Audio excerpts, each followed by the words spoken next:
Pourquoi les photographes prennent autant de photos? Quand je dis autant de photos, c'est prendre énormément de photos de la même scène. Je pense que je ne suis pas un cas isolé, ça m'est arrivé à mes débuts et je pense que ça t'est arrivé ou alors ça t'arrive encore actuellement ou alors tu connais des gens dans ton entourage à qui ça arrive. Moi je pars du principe qu'effectivement, il y a deux écoles. Il y a ceux qui prennent énormément de photos dans le but d'essayer de capturer la photo parfaite. Et l'autre école, c'est ceux qui se disent « je ne vais prendre qu'une seule photo, mais la photo parfaite ». C'est-à-dire, pour moi, je vais prendre le temps qu'il faut, je vais prendre 5 minutes s'il faut, mais je vais trouver la composition parfaite, je vais trouver l'angle de vue parfait, le cadrage parfait, la lumière parfaite, les réglages parfaits, et je vais juste prendre la photo, et c'est tout, point barre. Et pour moi, il faut être au milieu, donc il faut un juste milieu, il faut être entre deux, je vais t'expliquer pourquoi. À mes débuts, quand j'ai débuté la photo de portrait, donc après pas mal d'entraînement, quand j'ai commencé à facturer mes prestations pour les clients, je prenais énormément de photos. Pour une séance de photos de portrait d'une heure, je prenais parfois entre 1000 et 1500 photos, ce qui est énorme, énorme pour une heure. 1500 photos. Alors ça dépend aussi si tu varies vraiment les angles, si c'est différents endroits, etc. Mais moi, par exemple, sur une seule et même scène, avec le même angle de prise de vue, je pouvais prendre parfois 100 photos. C'est énorme, c'est juste énorme. Sachant que tu ne varies pas l'angle de prise de vue, tu ne varies pas la composition, le cadrage, tu varies la pose quelquefois, mais tu ne varies pas non plus les réglages. Tu vas prendre énormément de photos de la même scène. D'une part parce que tu manques de confiance, et d'autre part parce que tu te dis, mais une fois que je vais rentrer chez moi, au moins, je suis sûr de pouvoir sélectionner la bonne photo. Et il y a plusieurs problèmes à ça et je vais t'expliquer juste après pourquoi. Donc, je vais te montrer par exemple un exemple à l'écran. Regarde, tu vois une petite série des photos que j'ai prises.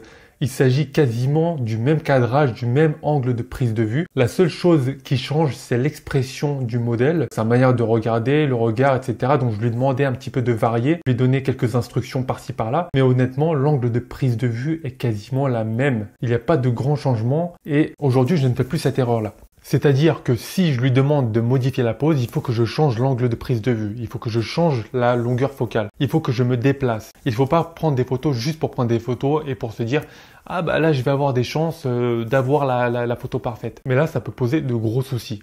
Alors, je vais te dire, pour moi, quels sont les avantages de prendre beaucoup de photos et quels sont les inconvénients ensuite. Pour moi, les principaux avantages en fait de prendre beaucoup de photos, c'est en effet de maximiser tes chances d'avoir la prise de vue parfaite. C'est-à-dire qu'en prenant 100 photos d'une même scène, tu vas forcément avoir une photo où tu vas avoir l'expression parfaite du visage du modèle, la gestuelle parfaite, le bon cadrage, la bonne lumière, l'image parfaite entre guillemets. C'est pour moi à peu près le seul avantage qu'il y a. L'autre petit avantage aussi, c'est de gagner un petit peu en expérience. Puisque en prenant beaucoup de photos de la même scène et en rentrant chez toi et en regardant les photos, tu vas te dire mais ouais, cette photo-là marche plus que l'autre, pourquoi ? Pourquoi est-ce que je préfère plus cette photo-là que cette photo-là? Certes, la composition n'a pas beaucoup changé, l'angle de prise de vue n'a pas beaucoup changé, mais cette manière-là d'être du modèle, cette manière de guider le modèle est plus efficace. Donc c'est en ça que tu vas gagner un petit peu d'expérience. Je dis un petit peu parce que c'est pas vraiment ça qui va te permettre de progresser. Donc j'en viens maintenant aux inconvénients. Donc tu vois, en termes d'avantages, tu as que ces points-là. En termes d'inconvénients maintenant, c'est que tu vas perdre énormément de temps. Énormément de temps lors du shooting d'une part, puisque tu vas passer du temps à shooter la même scène, et lors du tri d'autre part, puisque quand tu vas rentrer chez toi, il va falloir trier les photos. Et quand tu rentres d'une séance de shooting d'une heure et que tu rentres avec 1500 photos, devoir trier 1500 photos, crois-moi, ça te demande énormément de temps. On dirait que ça semble rien comme ça, mais regardez les différentes photos, regardez, switcher, effacer, switcher, effacer. Sur 1500 photos, pour moi, c'est un gros inconvénient, la perte de temps. Donc, principal inconvénient, perte de temps et lors du shoot et lors du tri. Deuxième inconvénient, l'usure du matériel. Et oui, tu vas utiliser le matériel s'use.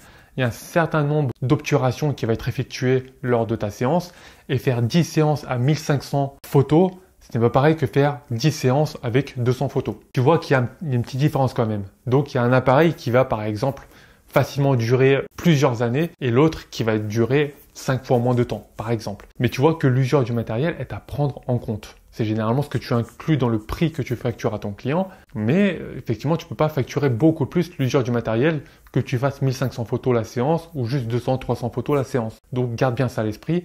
Il y a également l'usure de ton matériel. Autre inconvénient important, ça prend de la place. Ça prend beaucoup de place. Je ne sais pas si tu fais partie des personnes qui gardent tous les fichiers RAW. Moi, je fais partie des personnes qui conservent quand même les fichiers RAW. Alors après le tri, bien entendu, je trie les photos que je souhaite garder et ensuite tous les fichiers RAW, je vais les garder. Et ensuite, je n'envoie au client qu'une partie, en fait, qu'un certain nombre de photos qui sont retouchées. Mais je n'envoie pas tous les fichiers RAW. Mais quand même, il y a une bonne partie des fichiers RAW qui ne servent pas à grand chose, d'accord? Et que je vais conserver. C'est pour ça que je vais te dire que ça prend énormément de place de stockage sur tes SSD. Vraiment, fais le stock de disques SSD si vraiment tu fais ce genre de shoot là, puisque ça va te bouffer énormément de place de stockage. C'est très important à garder à l'esprit puisque la majorité des photos que tu vas prendre ne va pas servir du tout. Donc ça cause l'usure du matériel, ça te fait perdre du temps et ça te prend de la place de stockage. Alors pourquoi est-ce que ça peut être positif? Et enfin, dernier inconvénient, c'est que ton gain d'expérience est relativement limité puisque effectivement tu n'expérimentes pas de nouvelles prises de vue avec des angles et des compositions différentes, mais tu prends quasiment des photos de la même scène et seule l'expression du modèle change ou alors le cadrage varie quelque peu.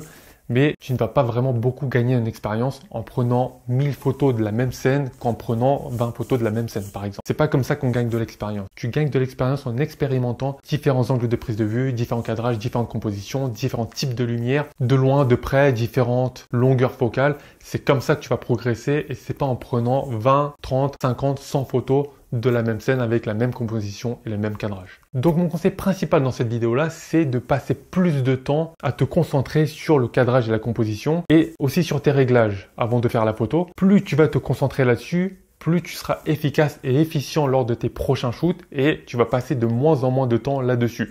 C'est-à-dire que tu auras entraîné ton œil à capturer des compositions et des cadrages efficaces et les réglages vont suivre automatiquement puisque tu auras l'habitude. Donc, au lieu de céder à la facilité et en plus de perdre en efficience, à dire je vais shooter plein de fois et au pire j'aurai une bonne photo, concentre-toi davantage sur est-ce que c'est vraiment pertinent, ok? Est-ce que par rapport au réglage que j'ai, c'est vraiment bien ce que je vais faire? Et au lieu de prendre 30 photos, 40 photos, 50 photos, tu vas en prendre une dizaine. Voilà, 10 photos, ça va largement suffire. Tu vas réduire petit à petit ce nombre de photos au fur et à mesure que tu gagnes en confiance. Quand tu rentres chez toi lors du tri, tu te rends compte que les 2, 3, 4 premières prises de vue sont celles que tu vas conserver. Donc c'est comme ça que tu vas t'améliorer et c'est comme ça que tu vas gagner en efficience et que tu vas être photographe rentable dans la durée. Si tu débutes la photo, télécharge ton guide gratuit, c'est le premier lien en description. Je te parle des 5 meilleurs appareils photo pour débuter dans les meilleures conditions avec un petit budget. Je te donnerai également mon choix si j'étais à ta place. À la fin de ce guide, tu auras un petit cours sur le triangle d'exposition pour te permettre de maîtriser ouverture, vitesse, ISO et débuter la photo dans les règles de l'art. Si la vidéo t'a aidé, clique sur le bouton like et surtout abonne-toi pour devenir un meilleur photographe après chaque vidéo.